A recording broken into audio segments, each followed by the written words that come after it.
How to get so rich you never have to worry about money again.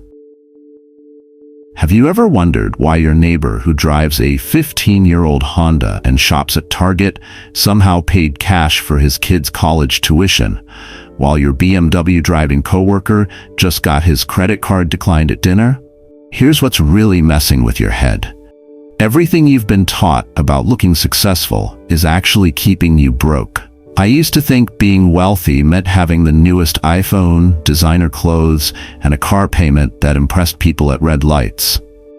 Then I discovered something that completely shattered my understanding of money.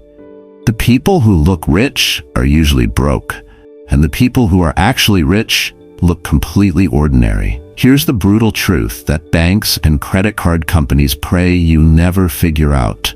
There are only 3 money principles that separate permanent wealth from permanent struggle.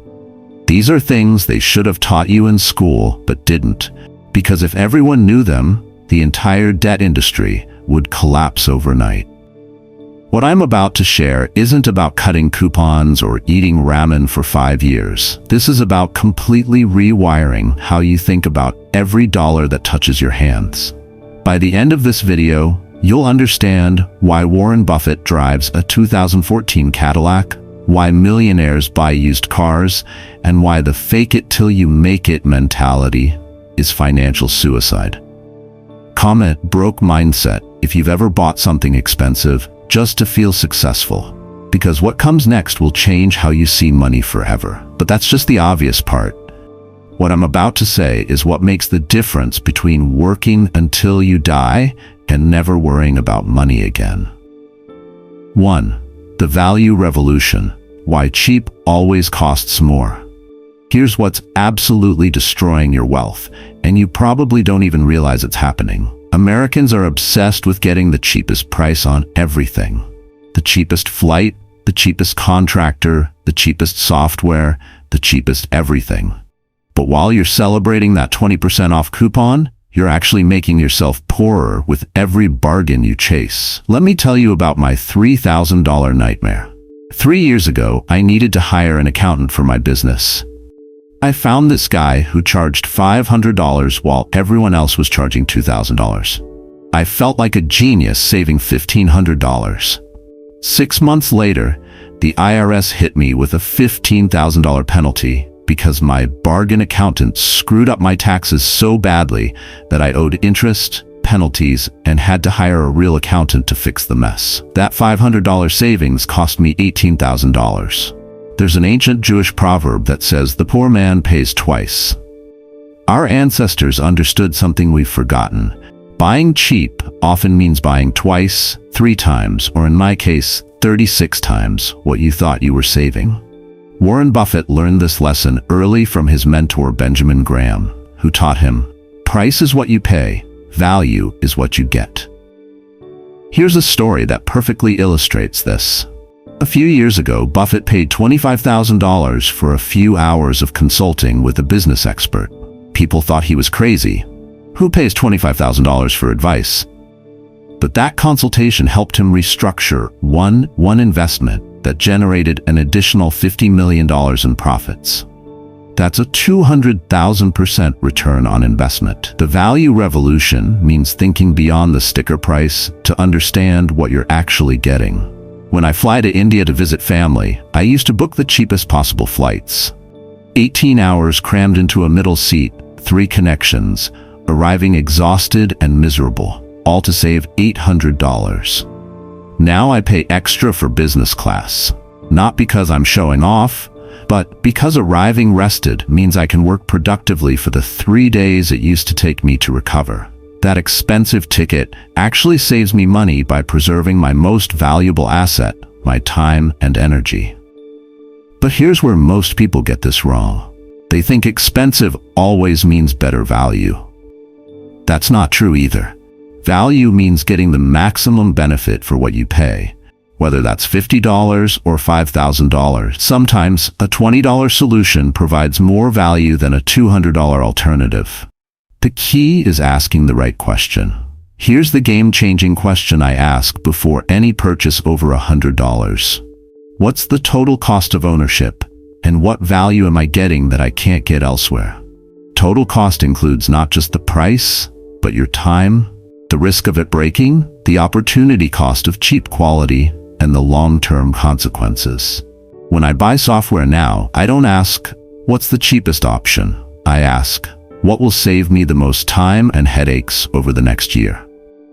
When I hire contractors, I don't find the lowest bidder. I find the one who delivers quality work on time, because redoing a job costs more than doing it right the first time. The mindset shift is profound.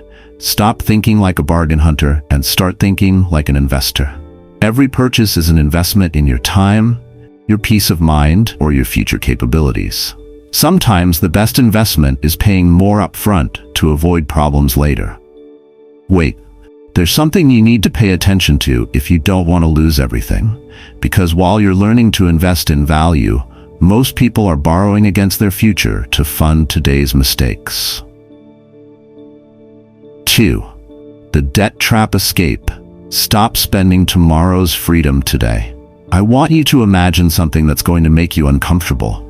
Picture waking up every morning and the very first thing you do, before coffee, before checking your phone, before anything, is hand over half your paycheck to people you've never met.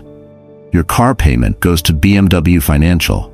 Your credit card payments go to Chase, Visa, and American Express. Your furniture payment goes to a finance company. You're working a full-time job, but you're only keeping 50 cents of every dollar you earn. That's not imagination. That's the reality for 73% of Americans right now. They're living in what I call financial slavery. And most don't even realize the chains are there because the chains are made of monthly payments that seem affordable. Here's what debt really is, and this will blow your mind. Debt is borrowing tomorrow's income and spending it today, plus interest as the price for that time travel. When you finance that $50,000 BMW, you're not just buying a car, you're selling the next 5 years of your financial freedom to drive something impressive today. There's a 3,000-year-old biblical principle that says, the borrower is slave to the lender. Think about those words. Slave. Not customer, not borrower, slave. Because when you owe money, you don't own your paycheck anymore. The lenders do. Every month, they get paid first before you see a dime. Let me tell you about my friend Marcus, who thought he was winning the money game. $85,000 salary, BMW in the driveway, designer clothes, financed furniture, credit cards for vacations. Marcus looks successful from the outside, but here's his monthly reality. $1,200 car payment, $800 credit card minimums, $300 furniture payment, $450 student loans. That's $2,750 in debt payments before he pays for housing, food, or anything else. Marcus was working a 6-figure job but living like someone making $30,000. The credit card companies and banks have turned debt into a lifestyle. They've convinced an entire generation that monthly payments are normal, that everyone has debt, that you need credit to build credit. It's the most sophisticated psychological manipulation in human history, and it's working perfectly. But here's the brutal truth they don't want you to know. Every monthly payment is a subscription to stay poor. When you finance luxuries, you're essentially paying rent on things that lose value while giving up the ability to buy assets that could make you wealthy. I follow 2 simple rules that broke me out of the debt prison, and they'll work for you too. Rule number 1, never finance anything that doesn't put money in your pocket. The only exception is your primary residence. That means no financing cars, vacations, clothes, phones, furniture, or anything else that depreciates. If it doesn't pay you back, buy it with cash or don't buy it at all. But I don't have $50,000 cash for a car. Good. Don't drive a $50,000 car. Take that $8,000 you were going to use as a down payment and buy an $8,000 car with cash. Take that $900 monthly car payment and invest it in assets that generate cash flow. You'll drive a less impressive car, but you'll own a more impressive bank account. Rule number 2 is the rule of 5 for luxuries. If you can't afford to buy 5 of something, you can't afford to buy 1.